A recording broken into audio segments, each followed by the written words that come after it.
Paula, vamos lá então. Que documento é esse que foi encontrado na casa de Anderson Torres e principalmente acho que todos querem saber qual foi a justificativa que ele usou?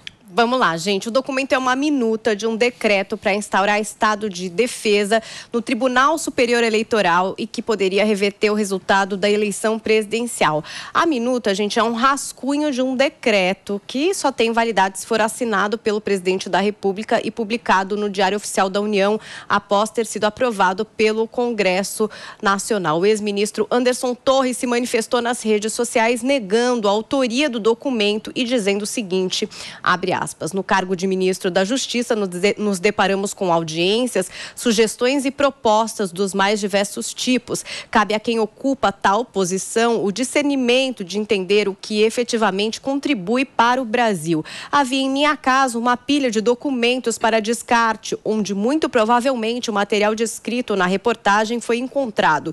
Tudo seria levado para ser triturado oportunamente no MJSP. O citado documento foi apanhado quando eu não estava lá e vazado fora de contexto, ajudando a alimentar narrativas falaciosas contra mim. Fomos o primeiro ministério a entregar os relatórios de gestão para a transição. Respeito à democracia brasileira, tenho minha consciência tranquila quanto à minha atuação como ministro, escreveu o Anderson Torres. Muito bem, Paulinha. Eu prometi para vocês que a gente ia apresentar um convidado hoje especial. Temos aqui o nosso Felipe Campos, o Holiday e o Marrom, que fizeram com a gente o programa essa semana, mas já está aparecendo aqui na tela o nosso convidado de hoje, desta sexta-feira.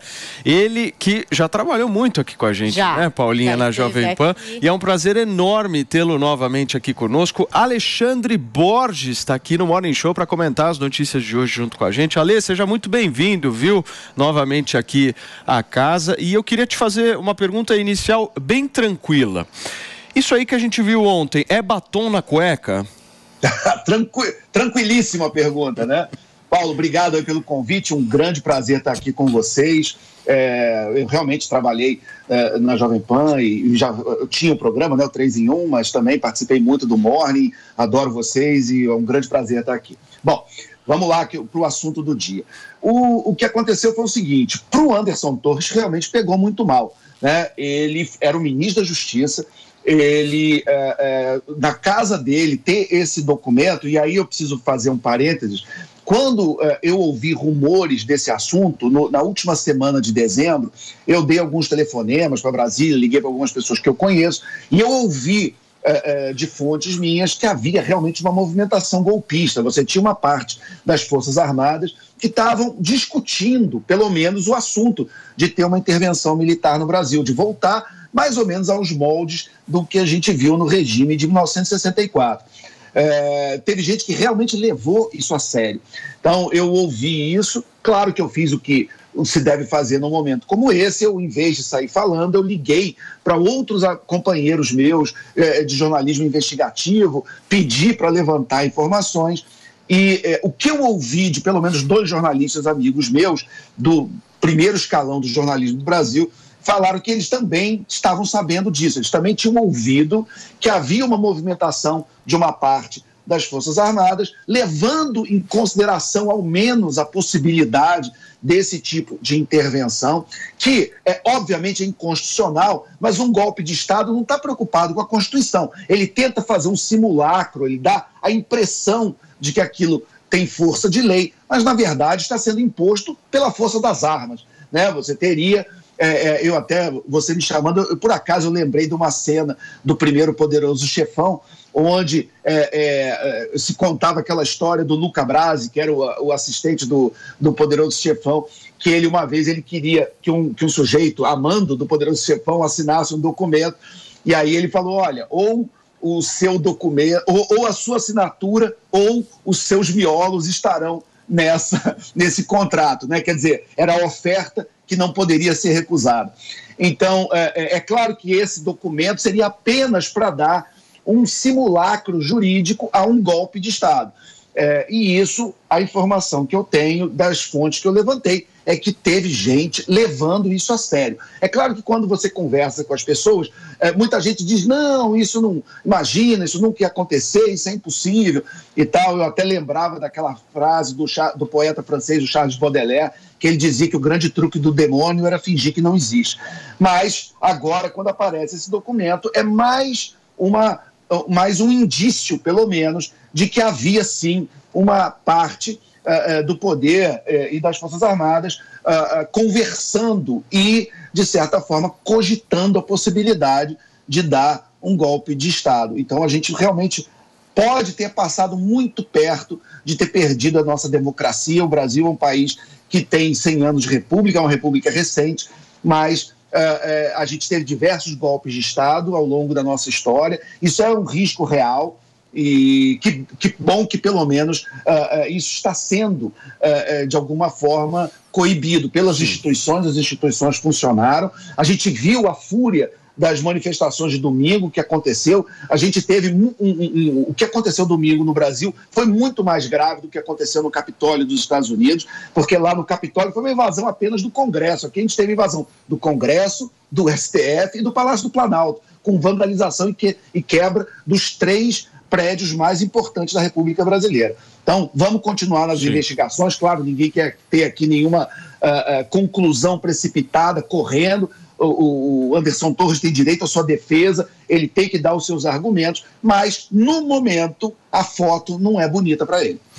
Muito bem. Meu querido Fernando Holliday, uma pergunta também bem acho tranquila. Acho que uma pergunta, na realidade, prática. Vamos partir para a prática, Paulinha. Vamos. Quando uma pessoa vai lá e ela recebe, seja lá como, um documento em que seu conteúdo é o planejamento de um golpe de Estado, ela guarda em casa esse documento?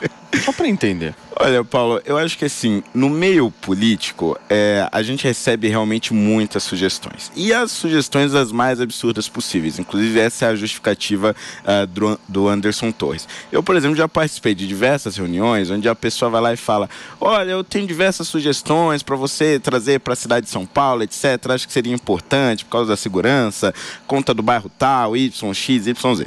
E aí você recebe um pacote lá, ou uma pasta com vários papéis, etc.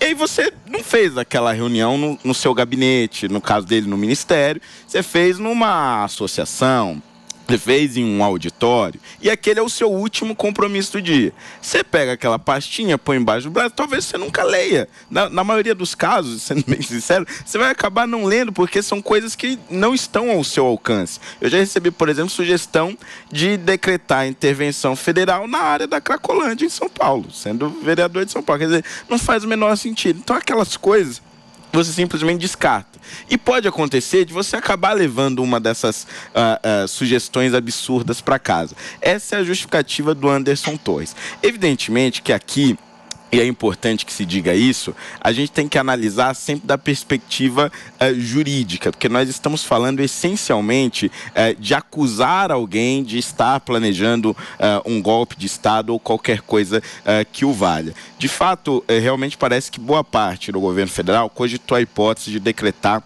um estado de sítio, um estado de defesa, ou o que quer que fosse, numa espécie de intervenção para impedir que as eleições com aquele resultado fosse decretado.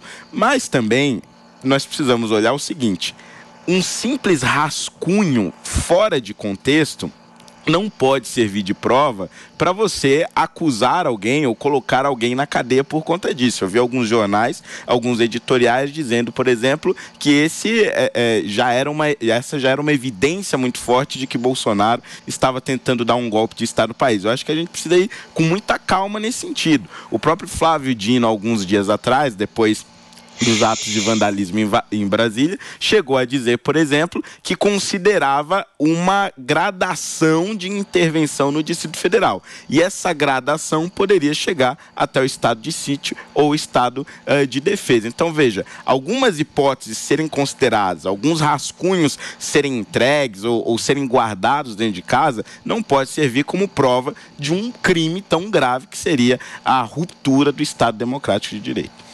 Marrom, o Holliday te convenceu? Não. Ele é um menino bom, esse menino é bom demais, inocente.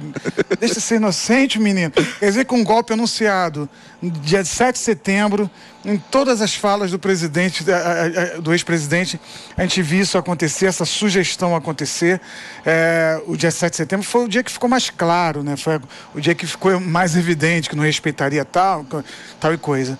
Aí, de repente, um documento desse não é batom na cueca, é batom no corpo inteiro, é batom na camisa, na meia tem batom, todo canto dessa história tem batom. Eu entendo que você falou que você é um vereador, você recebeu lá um pacote e tal, avalie isso aí e tal, levou para casa. Mas esse pacote não pode ter essa minuta. No caso do Anderson Torres, não, podia ter qualquer coisa. Sugestão pro Zico jogar no Vasco, qualquer coisa absurda, menos esse tipo de minuta que foi encontrada lá, porque condiz, reitera exatamente o discurso do ex-presidente. Porque meu ponto, Ale, vou até passar para o Alexandre Borges de novo em relação a isso. O que me chama a atenção é estar na casa dele, né? Porque a casa dele, do ponto de vista profissional, não existe nenhum tipo de relação. Por exemplo, quando o Holliday recebe lá as propostas, sei lá, por muitas vezes até pornográficas que ele recebe lá no gabinete dele, ele não pega essas propostas e fala, vou guardar na minha sala. Não. Ou ele joga fora lá no gabinete dele, que eu acho que é a primeira coisa, e se for algo que atente, eu acho, contra o Estado Democrático de Direito, a primeira coisa que eu acho que uma pessoa deve fazer é denunciar, certo? É isso que eu ia falar. Acho que na medida que se estabelece a investigação, e quando ele diz que a autoria não é dele, então é de quem? Né? Será que ele tem um nome para... Essa história tá bem esquisita. Essa história tá bem esquisita. Ele pode nem ter lido. Ele pode simplesmente ter pegado papel. Obrigado, sugestão. Ele também fala que fora de contexto, que isso estava junto com vários outros documentos que seriam aí, enfim, mas em que contexto isso seria bom? Em que contexto esse documento? Fala você, Paulinho, em que contexto você acha que essa minuta seria boa? Não, eu não acho que em contexto nenhum, mas à medida que ele fala que a autoria não é dele, que estava junto de vários documentos que seriam, enfim, picotados e tal. É a defesa dele. Estou trazendo aqui o que o cara falou. Então, ele vai ter que explicar. É isso. Que contexto é esse? Ele falou que foi tirado de contexto. Ele falou.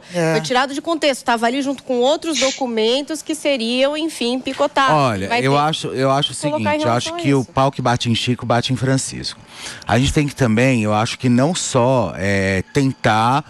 de alguma forma, entender que documento era esse também, para que esse sigilo não ficasse jogado aí de qualquer jeito e, de repente, ele ter levado para casa dele, sabe? Agora, eu não acho, assim, tudo isso, essa movimentação é bem esquisita. Primeiro, acho que não tem passagem aérea ainda, né, para voltar, né? Não conseguiu comprar, enfim, né?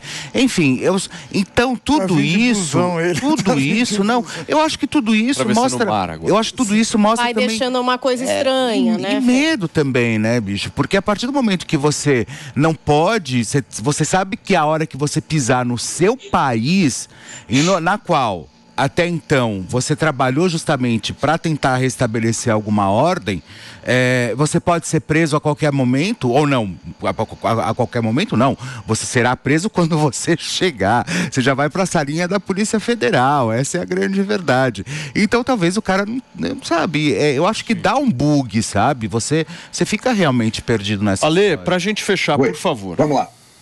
Olha, em primeiro lugar, quando o Anderson Torres fala de contexto, é muito importante, só que o contexto não é bom para ele, né? Porque não é apenas uma ideia estapafúrdia, qualquer, randômica. É algo que é completamente coerente com todo o discurso que se ouvia do primeiro escalão do governo, do próprio presidente, do líder do PL, do Valdemar Costa Neto, que chegou a tentar questionar as urnas, ele queria cancelar quase metade das urnas, o que reverteria o resultado da eleição. Então havia, claro, um questionamento do resultado das eleições. E esse documento ele é coerente com todo o discurso que estava acontecendo. Então, de novo, claro, tem que investigar. O Anderson Torres não será preso por causa disso. É bom lembrar que ele já tinha a prisão decretada antes disso. Esse documento aparece depois da decretação da prisão dele, o que me parece que talvez o judiciário saiba de coisas que nós ainda não sabemos, que ainda tem que chegar ao público. Mas de novo, a foto do momento ainda não é bonita para ele. Agora, eu só queria concluir lembrando de algo que está no livro do Nissim Taleb,